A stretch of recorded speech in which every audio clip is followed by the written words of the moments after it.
Alright everyone, this is Strin from XtremeRigs.net. CPU Chris asked me to make a video of the reflow because the instructions from Indigo Xtreme have been changing a little. You know, as I experiment with all these different blocks need slightly different techniques, slightly different pressures in order to get the best reflow. So this block I had a little problem with. It's the CPU-380, the new coolants block. And the problem I was having was basically that the reflow looked good, but there were two phases that you could see on the TIM after reflow. And that's a problem when the TIM itself is cooled too quickly. Now I'd already been letting the TIM sit for 30 seconds after I stopped the burn test and cool, and you know, it would look on the temps as if it had finished cooling. So today what we're going to do is a modified version of that, which if it works will be the way to do this going forward, which is basically you fire up at stock, you have your pumps going and your fans going, then once you've booted, you turn all of that off, and then you do the you start prime, you watch your temperatures with speed fan because it can plot the temperatures over time, which is really useful to see when your reflow starts and when it stops. You're going to wait for that drop in the temperatures, and we'll show all of this in the video. And after it comes back up and reflow is complete, then you don't turn on your pumps or your fans. You're just going to shut the computer down, and you're going to leave it 15-20 minutes just so that everything cools slowly in. Hopefully that means it will avoid the dual phasing on the ETI. The ETI is what Indigo Xtreme calls the TIM application, you know, the whole mount type thing with the TIM and the plastic around it. So we're going to go through the mount right now. You can see I've already mounted the posts here to mount the block. First what I do is I like to clean the block and the CPU with alcohol.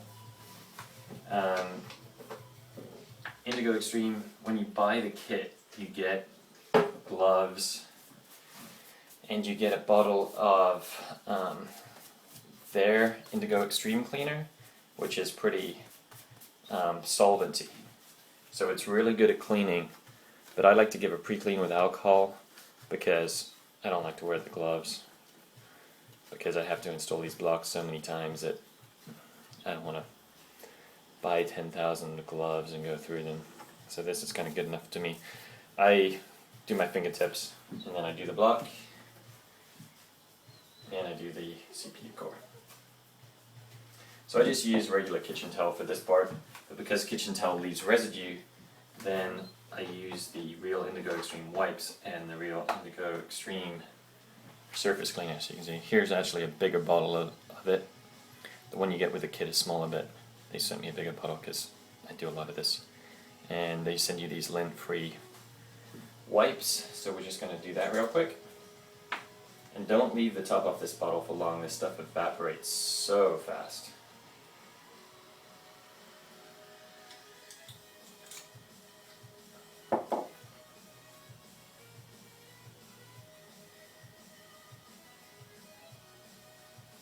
So I just cleaned the CPU block itself, and now I'm going to do the IHS of the CPU. And you want to go around the edge to like get the socket edge. So that's that done.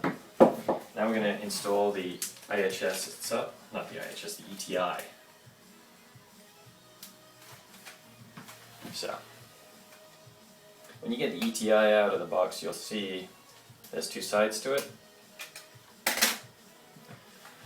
So this is what it looks like. You can see very clearly says top, very clearly says bottom. So you're going to take off the bottom one. I do this so it doesn't get exposed to the dust as much as possible. You want to do this fairly quickly after you've cleaned, obviously. And you're going to install it. There'll be a blue line on the ETI. I hate doing this in front of the camera because I always screw it up. There's a blue line that, you know, lines up with the edge of the IHS.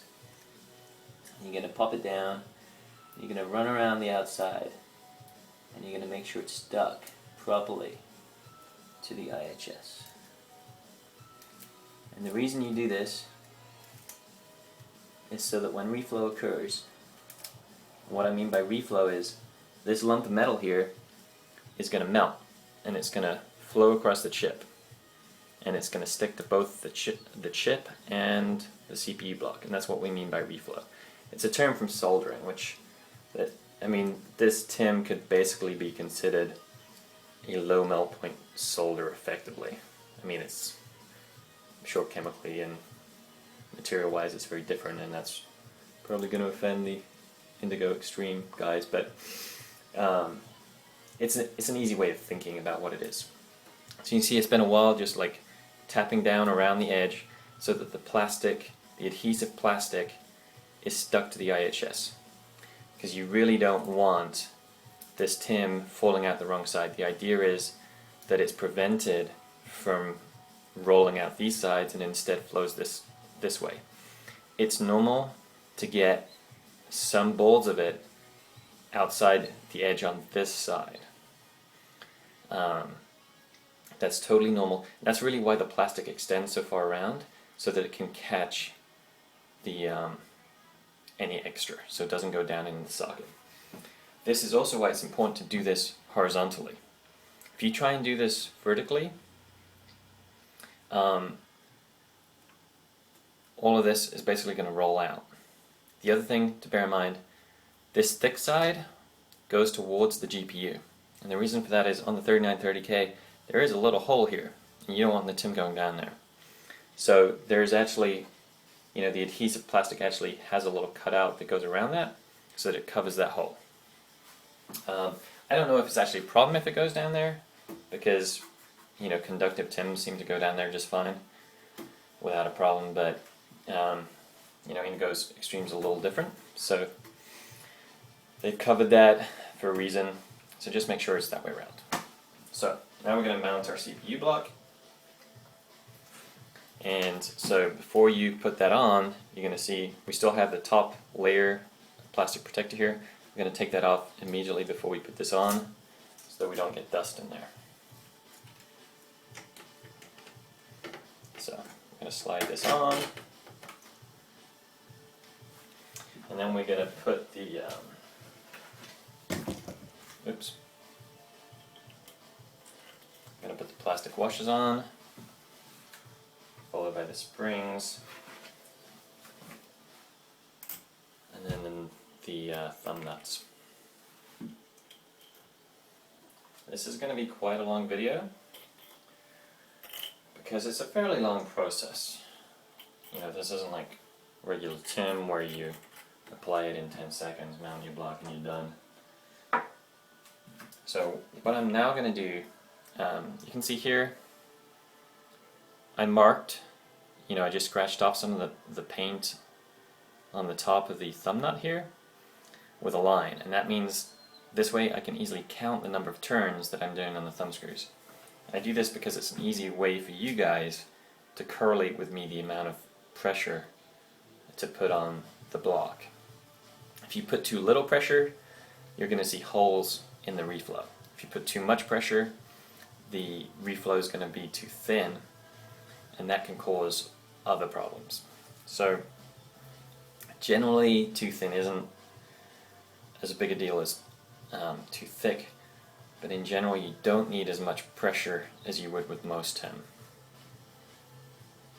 So what we're going to do is we're just going to put the thumb screw on and just turn it until, you know, it grips, and then I move it to the 12 o'clock position. So this is just our initial. Okay, that one's on. Yeah, it's on. So it was actually EK who started suggesting this way. They said, okay, 5 turns is what you need for the supremacy block, because they actually repackage Indigo Xtreme and sell it as their EK-TEM, I think. So this is where this kind of methodology came from.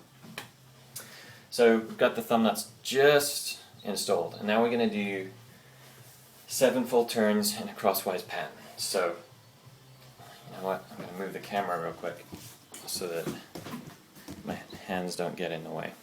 So what we're going to do top left and bottom right 1 turn. So that's 1 turn. And we're going to do top right and bottom left 1 turn. And then we're going to keep doing this until we get to 7. So number 2.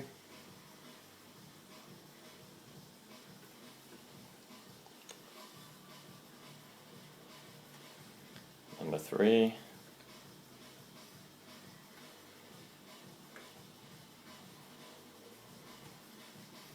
Four.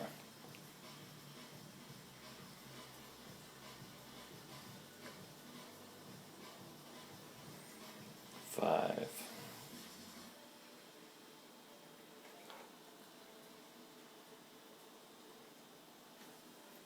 6.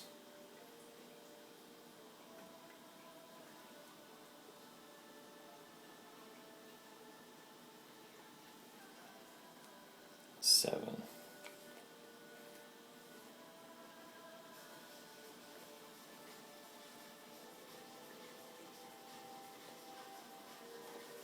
Okay, so you see we're done, and all of the markers on the nuts are at the 12 o'clock position. So we've done our 7 turns.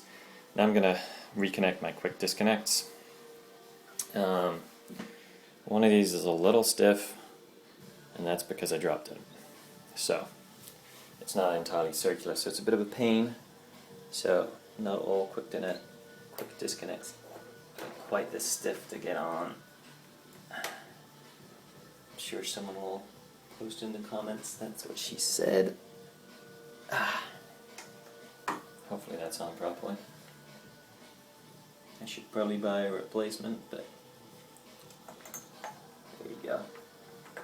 Alright, see how easy that one went on? This one, I can't even see. Yeah, it's on properly, so we're good. So we're fully reconnected. We're going to turn on the system. Now, officially you're supposed to boot a stock. You're supposed to reset to stock before you do this. I've never found a problem with reflow if you don't bother to do that and then do it now. So in this example, I'm actually going to turn on at 4.7, and it'll have some problems booting because it's going to overheat right away. But it'll reflow just a tiny amount, and that will enable me to get in the BIOS and set back to stock.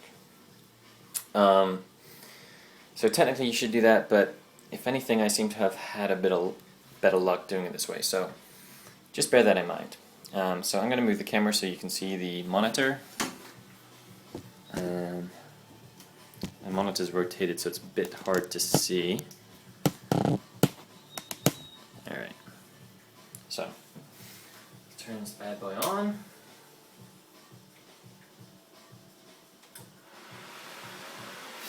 Alright, so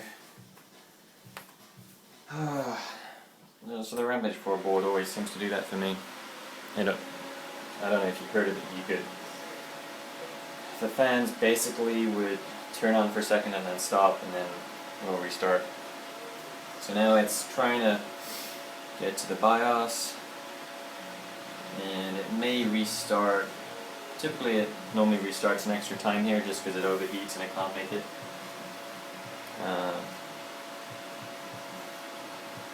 So let's see what happens.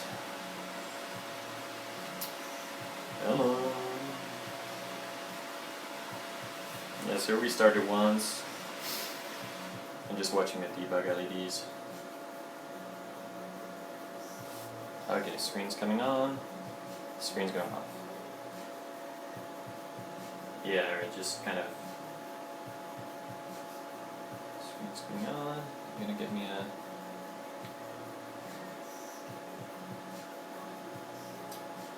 Come on. This is a problem with doing it this way. But, like I said, I never have had a problem with doing it this way.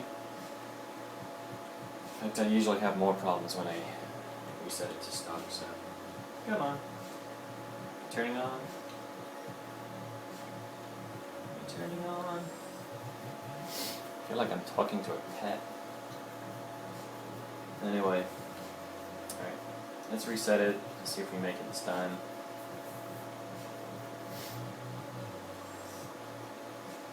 Come on. The other thing, annoying thing about the Rampage 4 is the boot time is slow, or the post time I should say, and then you only have like a really small amount of time to get into the BIOS. It's kind of annoying. What's your problem?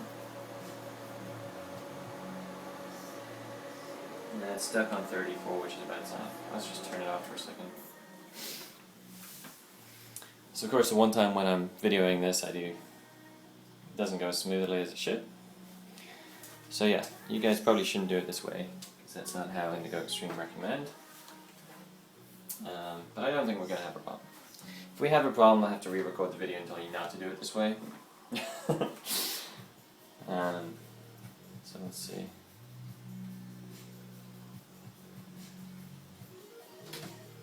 Just going to move the fan over more directly over the CPU.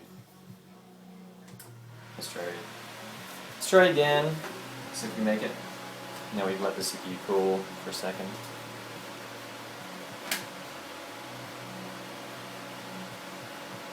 Come on. Okay. 60, 61. Yeah. Come on, you can do it. Give me some BIOS.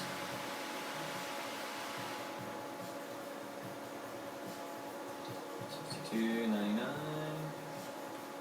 Come on, get past that 62. 22, 34. Oh.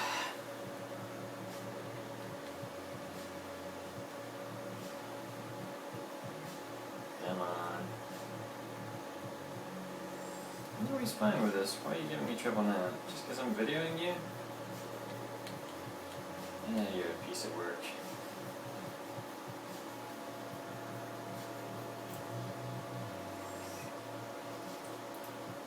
Alright. You're stuck, so let's try rebooting again. This rate I'm going to have to edit a bunch of this out. Hopefully it's not a problem.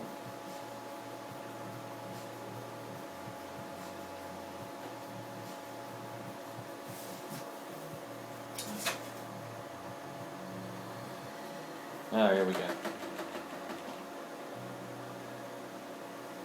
Alright, so you can see my screen is rotated, so the BIOS is rotated, but that's okay. I have a saved profile, so I'm going to load my 3.8 profile with reduced faults, and we're going to reset. Well, now we shouldn't have any problems. But that does remind me I need to plug my temperature sensors in while we wait.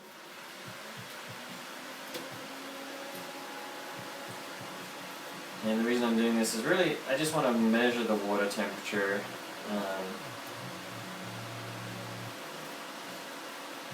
So that we get an idea of just how fast and what kind of thermal shock the tin is going to go through. On the Raystorm Copper, which was the last block I did, the water in the block was getting to about 40 degrees C. And so we'll see during reflow what we get to here, and if necessary I'll run the reflow a little longer just to heat up that water so it's not a problem.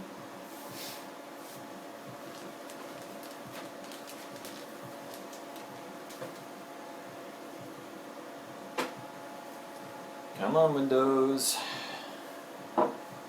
Sadly this computer does not have an SSD, so it's a bit slow.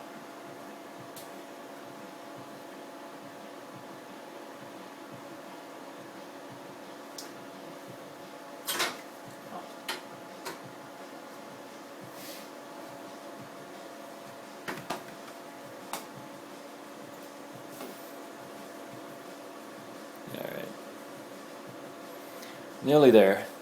My god, this is 20 minutes long already. So, we're going to fire up real temp. I like to use real temp because I can easily see when things are throttling. Why?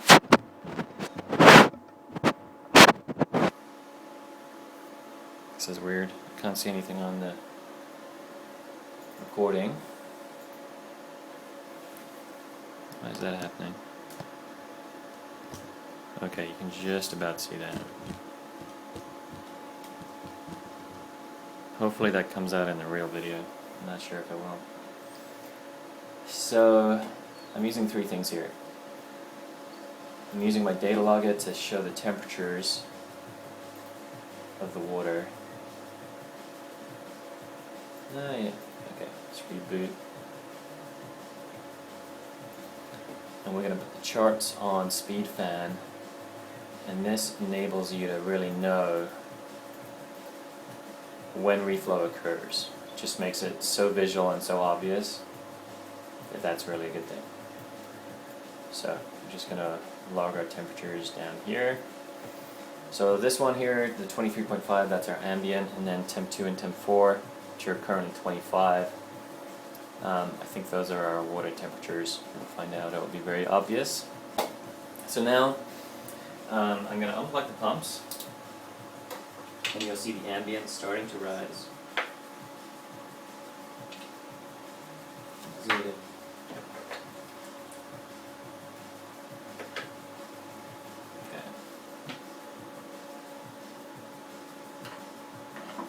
And I'm also going to unplug these fans just because I don't want any cooling at all to screw with the reflow and cool it down too fast. So you see, on the chart we're already heating up because, you know, there's now no cooling. Basically the water in the water block is just heating up. So we're going to open Prime, and we're just going to start a blend test. It doesn't really matter what you start, just as long as there's some load. You can use Lynx. I prefer Prime just because it's a bit more consistent. Lynx tends to, you know, do a small test and then go away. See, the temps are immediately hit 91. You're starting to throttle here, 2.8, and now you see the dip. And at the dip, we're measuring only about 26 on the water inside the block. You can now see the temps are rising back up. You know, our CPU frequency went back to normal, the 3.2 gigahertz. I said 3.8 earlier, I was lying. So 3.2, we're hitting 90 and we're starting to throttle again. But you see our temps here are only 28. So I'm going to let this burn a little longer because of that. I want to heat up the water because I don't want to give it quite a thermal shock. Like I said on the last block, the Raystorm, full copper, because it has such a huge thermal mass of copper there. You know, by the time reflow was done, which was literally about this much time, it was a really slow reflow. The temperatures of the water inside the block was about 38 to 40 degrees. So you see here we're running about 32 now in the water inside the block. So we're just going to keep letting this run a bit longer. And the CPU is down throttling to keep the temperature in check. So it's running about 1.2 gigahertz. Basically it's going to run as fast as it can to keep it below that threshold. So we're running about 1.2. Hopefully this doesn't crash. And like I said, we're not going to turn on the fans or the pumps yet. When we're done with the reflow and I'm happy with these temperatures getting up to the high 30s, we're just going to stop the blend and we're going to shut the computer down and just let it ambiently cool. Okay, so we hit 38, so let's stop that right now.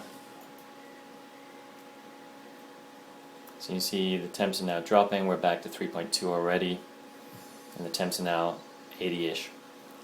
In my experience, if you were to just let this run, you'd basically sit around 70 to 80, and that would be that. So just going to let this chill out here for about 30 seconds to a minute. In the meantime, I'll try and show you the TIM that came out the side of the chip. It's perfectly normal for this to happen. You can just see, maybe you can't. Shame. Oh yeah, you just see right there, there is a little ball of the TIM that's come out to the side. It is totally normal for solder to come out, not solder, I'm sorry, the TIM to come out on this side. Totally normal. Don't be alarmed by that.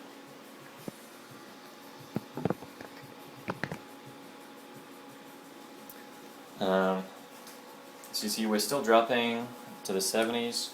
It's a good thing. You can see the water inside the block. It's heating up quite a bit. Now we're at 49. So you know what we're doing here is trading off the CPU temperatures. The water is still cooling the block because the water is still cooler than the CPU. So there's still heat transfer going on. We're still 51 degrees here. Normally Indigo Xtreme recommend you turn off Prime or your, whatever your load software is. Basically, as soon as you start throttling again, as soon as you hit this 91 degrees, you shut it off then. I was trying it this way just because I saw good results with the Raystorm when I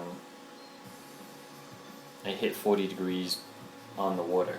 So I wanted to make sure that the water was hot enough to avoid this heat shock that we're seeing that's causing the dual phase. So it's still sinking down in temperatures. This is a good sign. Previously when I had these dual phase things, I would not go this low. It would settle down to 70 to 80. And you see we're totally in the 60s now. So that's a good sign that, the reflow went well. However, to really know, I'm going to have to run some tests and compare to the MX2 data. Generally, you should see 2 to 3 degrees better with Indigo Xtreme than you should with MX2. That's typically what I've seen across 10 blocks or so. So you can see we're starting to trail off here.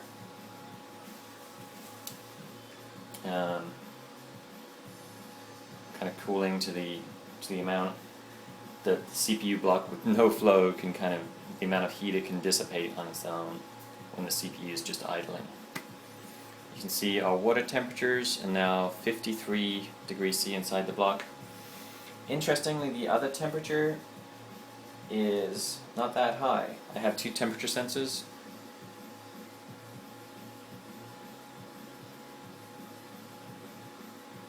One is the inlet and one is the out. And the out is actually the hotter one. And you can feel that this. Let me show you. Let me show you what I'm feeling right here.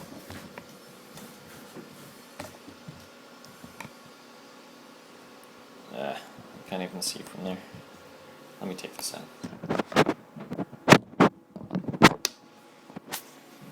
So, this lower one here, this is the inlet water temperature, and this is the outlet that's higher up. And the outlet is actually way hotter. This whole pipe is really kind of too hot to really continuously touch.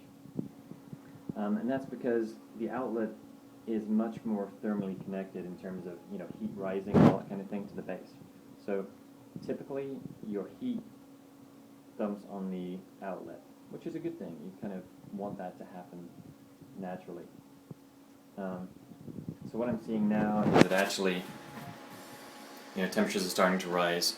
So now I'm gonna basically that's just a sign that the heat going into the system is more than can be dissipated by the block. So now I'm just going to shut the system down so that it can cool ambiently. We're at 54 now in the water. Should be plenty of heat there. So it should take a while to cool down. So we're just going to shut this down. And we're going to let it sit for 15-20 minutes. I'm not going to record this part. Then we're going to fire up the test and we'll see the data in a bit. So I'll say goodbye. Computer's turned off, and we'll come back to this in a bit.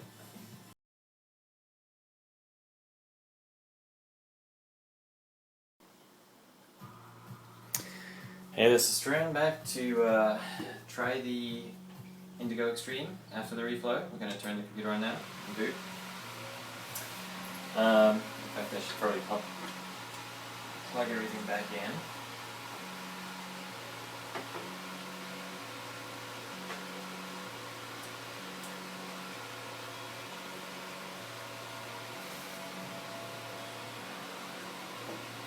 So we don't overheat on the boot. That would be a bad idea.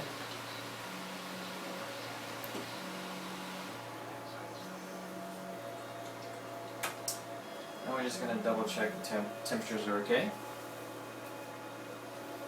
Oh, there's the BIOS. While we're waiting, nothing's changed. You can still see it's the coolant CPU-380 block.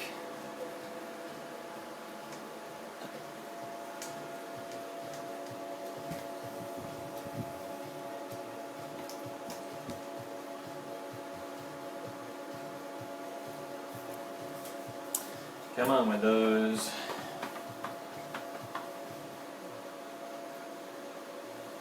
So hopefully this reflow worked. I'd like to find out exactly what kind of water temperatures you need inside the block in order to avoid the thermal shock. So let's start real temp. Some pretty pretty nice idle temperatures. Not that we really care about idle, but okay, I'm just going to delete the old log files.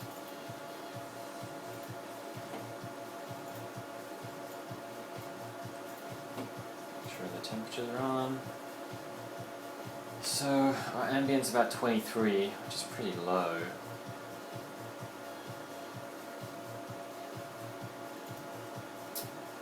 And we're going to turn that pump down.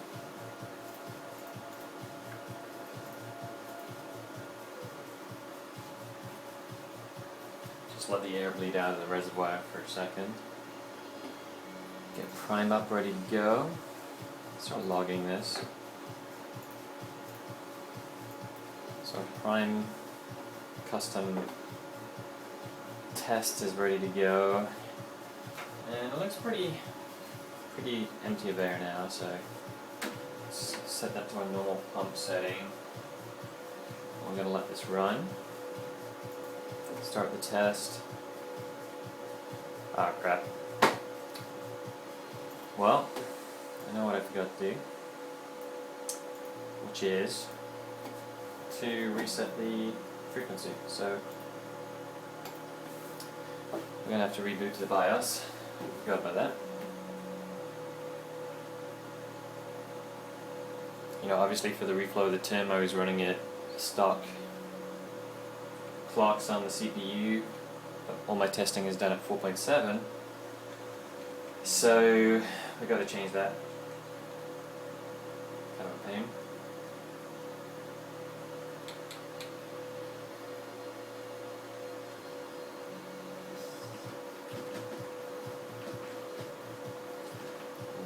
Profile 3.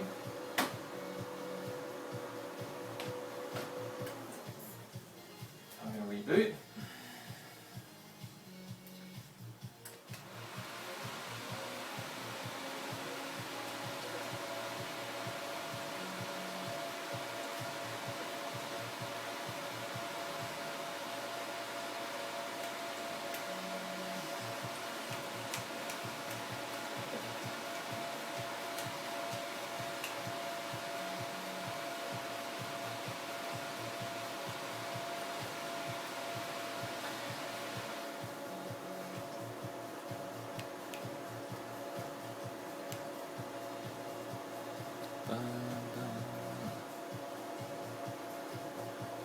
Yeah, so our target is 4.7.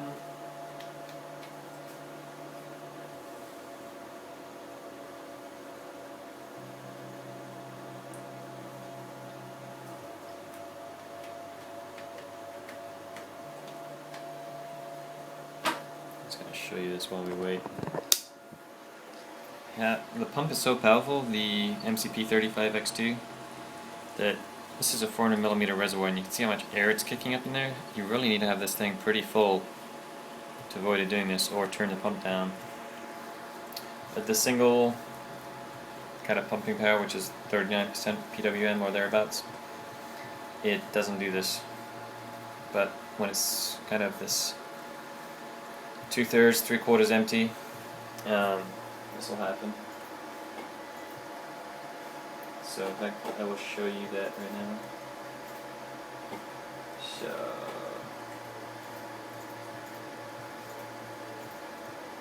okay, so you can see the flow just dropped right down. I just turned the pumps to the lowest setting. You can see the air is pretty much bleeding out of it now. I'm just gonna turn it back up to high and then back to low just to kick any air out.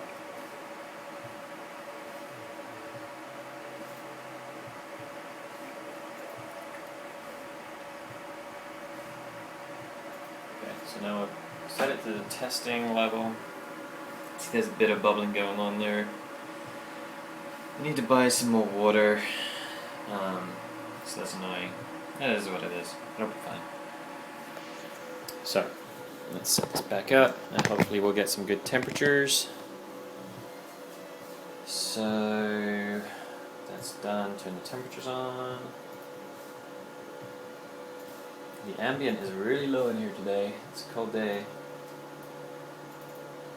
So I may have to wait till the room heats up a bit before I get some good data. See, this time the core temperatures are a bit higher. So let's start prime and see what we go to.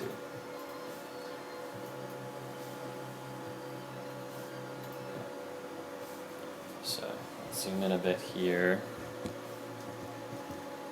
So you can see 67 here, which is pretty decent. Expect a core spread normally of about 13C, so normally core 0 is the hottest. So we're seeing about 10, or maybe 12, which is very good. Normally I don't see anything quite that good. And we'll have to see how this compares to the MX2. The coolant squawk had very good results with MX2. So even though these numbers are pretty decent, we'll have to see, because I might be being fooled by the ambient. So we'll let this run, see how it compares to MX2, let the room heat up a bit, and then we'll go from there. So let you guys know how it works out.